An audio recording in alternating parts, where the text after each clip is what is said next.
Welcome to News and Views. My name is Danae Jones and we're out on the road today travelling, and we're here in Mareeba at the Savannah Lifestyle Resort. Savannah Lifestyle Resort is perfectly situated in Mareeba, just under an hour west of Cairns on the Tablelands in far north Queensland. Savannah is the only lifestyle resort north of Bundaberg that continues to raise the benchmark for both the over 50s and the manufactured parks and retirement villages. Warren Mundine is an Australian Aboriginal leader and author. He was a long-time member of the Australian Labor Party and became the first Indigenous Australian to become the leader of a political party in 2006, when he took on the role of the ALP National President. He quit the Labor Party in 2012 and was appointed chairman of the Australian Government's Indigenous Advisory Council by the then Prime Minister Tony Abbott.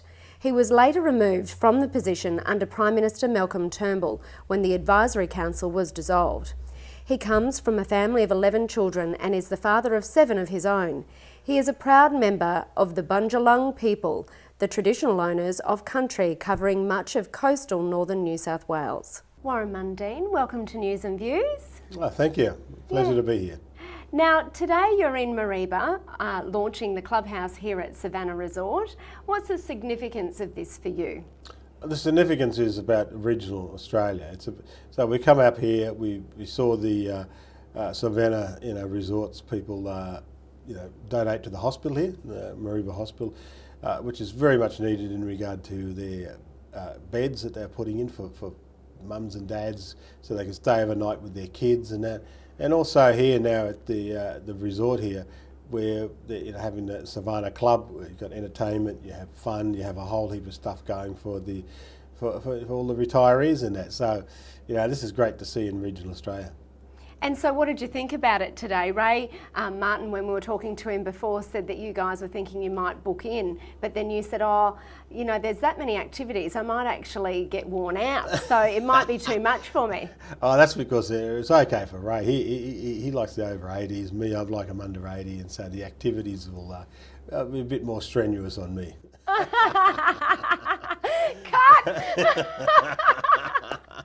We can't put that in the news release. No, just kidding.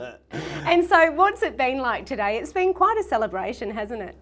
Look, it is a great celebration. Look, I've been to Mareeba a couple of times before, but mainly just pulling up and then moving on to some other places and that. So it's really great to have a day here. I'd love to have a bit more time in that, because it is, the people I've met here, the people I had conversation with, they're great people. And this is one of the things I love about regional and remote Australia, because I come from a regional area up in the Clarence Valley, up in northern New South Wales, and I lived in Dubbo and western New South Wales and so on. That's half my life, so it's good to see things happening here, because we need so much more to be done in regional Australia. We need to have the hospitals providing the services, getting the support, not only from the government but also from the community and the corporate world to support out, and also now with the resort here for the retirees and that, we need more of that type of stuff happening. And the doctors were saying, actually, when we were at the hospital today, weren't they, that this is really important, that donation for those beds, for also the Indigenous communities and people from remote areas to feel welcome to come into the hospital and stay with their children? Yeah, he actually made a very strong point then, and also talking about, which I know about as well, that hospitals are seen as you go to die. Yeah. And so there's been this sort of thing like, well, why should we go to these places, because we're not going to get well at all, we're going to die. And that's been the sort of cultural attitudes for 200 years. And now, by being involved, being part of the process, and we've met a lovely person as well who just had a baby in it, being in that hospital system, seeing the benefits that it can provide and the help that it can give to people, will make it more opening, more friendly for Indigenous people to come in, and they're really doing a great job in that area. But it's across a number of areas in this town, which is great. Yeah, and I think even in the resort as well, do you think that they might attract the Indigenous and remote populations to this lifestyle resort as well? Well, I put my hand up already for number one, but it's it is. And I'm having a good conversation with the head people here with the Savannah Resort, and they talking about, okay, how can we get the involvement of more Indigenous people into these places, that where we can look after our elders, we can have a good lifestyle, a good way to go through their retirement, and you've got proper housing, you've got good food, you've got a whole heap of things that could happen in this area, and independence. You've still got your independence as a human being. So it's so look, there's a lot of opportunities that could be done in this space, and we need to do some of these things. Now, you're penning your memoirs at the moment, and you spoke of your childhood and your history, which was just quite extraordinary. I didn't know all of those things about you. Can you explain to us why you wanted to write your memoirs and where you're really heading with that? It's really about it's about a story of Australia, and I'm sort of the vehicle, and my family's the vehicle about that. So it started in 1840. And we cover that period 1840 to 2017. We've got as much as we can put in a memoir like that, talking about my grandparents and that. On a personal level, it was very rewarding for me because I discovered my ancestors. You know about them, you know your great-grandparents, you know these people, but you don't because you never met them. And actually reading about them, seeing letters and photos, and that was really, awesome for me, and also about my parents and so on, and learning about things that I didn't know, especially from my older brothers and sisters, because I was only a young kid growing up, and learning about my parents and the stuff that I thought that was happening, but in actual fact wasn't happening. So that was, to me, it was important, and also I want people to read the book. It's written in a very fiction type way, because the publishers are a fiction company. They don't do. In fact, I think my book is the second book they've done as a non-fiction, and it's looking at that, and writing it in a way so that it's personal, that people are engaged with it, because it's easy for them to read. It's backwards and forwards and that, and it has a lot of fun in it, and it also has the politics in it and that. I couldn't put all the sex, drugs, and rock and roll in there, but some of it's there. That's probably going to come out in the next book, which is the. Warren Mundine, the SEAL section, but we'll see. The uncensored. Yeah, but it's I've had people look at it and read it, and they said you're pretty open about a lot of things, because I want people to understand about Australia, and also about they want to know about my thinking. Where did that thinking come from? And so to do that, they have to know the good, the bad, the ugly, and the beautiful. Now, you're one of 11 children, and you talk about when you were growing up and how, yes, it was the days where there was segregation for Indigenous peoples, which must have been so difficult. But you also talk about today in a really positive light for Australia and how far we've come because of all the multiculturalism that you've been exposed to. Yeah, well, it is. Australia is probably one of the most successful multicultural countries in the world. We've got Indigenous people.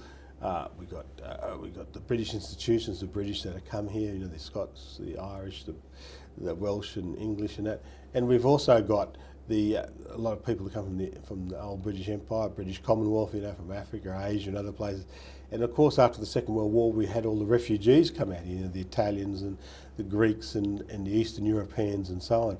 And it was tough, so a lot of these people couldn't even speak English. I went to school with some kids who hardly could speak English, and their parents definitely didn't speak English, and yet we were able to have this bondage, this human bondage together about us as human beings, and we loved the difference about ourselves. It wasn't that we loved each other because we were the same. We loved the difference. I remember once going to this mate of mine's, Giuseppe Macria, I'll dob him in now. His mum and dad used to have red wine. This rough red wine at that, because his dad used to make it in the backyard, and we used to have it with our dinner. And so it was, European families, it's just very common to do that. Very common. But if my mum and dad knew I was drinking red wine at Giuseppe Macri's place, he would have given me a quick click up the ear, because I was only about 12 at the time, and I thought, wow, what a civilised group of people. But it's so true, isn't it? Just being exposed to all of the different cultures, it really does open your eyes, doesn't it? All the food. You think about all the food we had. When I was a kid, you just had sort of fish and chips on Friday and a hamburger, which just was a hamburger, just meat really, and a milkshake and stuff at the cafe. Now you've got all these incredible cafes, amazing variety of food and that, and also looking at Chinese food and all Asian food and all that type. That made us a better people. It made us a better group of people. And look at coffee. We've been able to get coffee, and we got the best coffee in the world. There's a bit of a joke about Australians overseas, which you'll never hear them say, which is, gee, this is good coffee here. because we got some incredible food, and that's been created for this mixture of different cultures and different people and that. And at the same time, we love that difference. Now, we don't love each other because we are the Tweedledee and Tweedledum. We're actually different. And we come from different backgrounds and all that type of stuff, but we've been able to forge a really beautiful country. Now, just one last question. The Advisory Council that you were obviously on for the Government for Indigenous Affairs, where would you like to see things go? There's obviously been a lot of change with governments, and it's something that you're very passionate about still. What would you like to see happen? The big push is really, for me, is about how do we get jobs and economic development within regional and remote Australia. We can do it in Sydney and Brisbane and Perth and Melbourne today, but how do we do that? And so for us, it's about how do we start creating small to medium enterprises within these townships. So getting people to mow the lawns and make that a business, and getting people to run a little coffee cart or something like that, getting people to do cleaning, because there's government buildings in these areas, so how do you get the cleaning business? So it's for us, it's about, for me, really, I'm talking about the Queen for us, but for me, it's just about how do we get businesses started in these areas, which will then employ people, which will then have a flow-on effect, because there's nothing better in the world than actually giving a person a job. You change that person, you change their family, and you change their grandkids and so on through the generations. Yeah, absolutely. And so that's work that you obviously are going to continue to work on? Oh, look, I'm doing that already. This is one of the reasons why I left the Prime Minister's Indigenous Advisory Council, was because they did ask me to extend the term, but I said, no, I don't. I want to actually get out there and do things rather than arguing policy, which may be taken up, or even if they take it up, you don't have control over it. So I'd rather actually go out there, do things, and do the stuff that I want to do. Excellent. Well, we wish you well. It's been a pleasure chatting to you. Thank you for coming to Far North Queensland. We hope to see you again, Warren. Okay, thank you very much. I'm definitely going to be back, because I've got about 4 businesses up here in North Queensland, in the Cape and the Gulf Country and Coriander and that. So I'll keep on coming back and forwards and hopefully grow more. Definitely, definitely. We hope to see you again. Thank you. So there you have it, folks. Warren Mundine here in Far North Queensland, out on location. That's all we have for you this week. We'll see you next week.